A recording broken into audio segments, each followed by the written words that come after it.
Good morning and Jai Hind. I am Kanchan. This time I have taken to write official letter. An official letter, also known as a formal letter, is written to the editor for official purpose. These are also written for applying job, issuing a complaint, expressing interest in a job position. So these are the purposes it is written. Writing an official letter typically requires following a very structured and specific format. How to write an official letter. Set up your font and margins, create your heading, write your salutation, use your body paragraphs to state your reasons for writing, add your closing body paragraph, and in the last, mention and add your enclosures. Before that, you have to do your signature.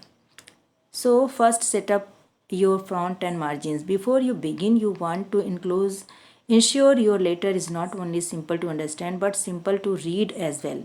To keep your letter clean and professional, you should set your margins to be 1 inch per each side of the document using simple fonts like Verdana, Arial, Calibri or Times News Roman with a 12-point size will give your official letter a clean look as well. Then create your heading. Once your font are set, you can begin addressing your letter. First, write your name in the top left hand corner of the page. Include your name, address, and the current date. You can also include your phone number and email if you are requesting further contact. You can now input the recipient's address information directly beneath yours. So write their name, title of their organization if they are representing one, followed by the address. Review the name and address of your recipient more than once to ensure you have written the contact correct address and spelled their name right. Third point, write your salutation. You have to write your salutation like Miss, dear Miss or Mr. Name with name. And then if you don't know, if you know both their first name or last name, you can include. So dear Alex Smith, if you know their gender, you can write dear Mr. or dear Miss. If you are unaware, then dear sir or madam, you may write.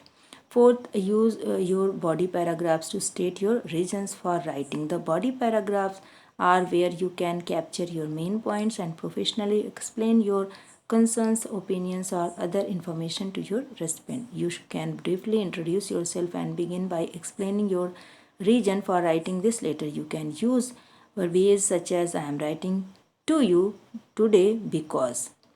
Once you have explained what the recipient will read, you can expand further throughout the next paragraph, include the detail that support your first statement.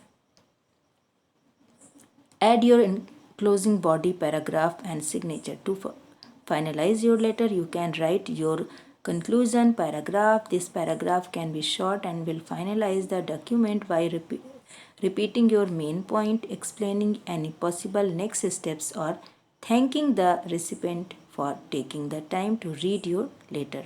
So after closing the letter, you can provide your closing signature at the end of the document. Example sincerely yours with appreciation, thank you. So you may use this. Finally, you have to mention enclosure you are adding, you are attaching. Enclosures are additional materials added to your letter to support your document, similar to when you attach a file or an email or whatever are the relevant documents. If you are attaching a document to complement your letter, you should mention it near the end of your letter to inform the reader that an additional document is attached to you can include the word enclosure at the end of the letter after your name. You can also shorten the word by writing an NCL, means enclosure. So this is all about official letter. I hope you would have understood well. Thank you and Jai Hind.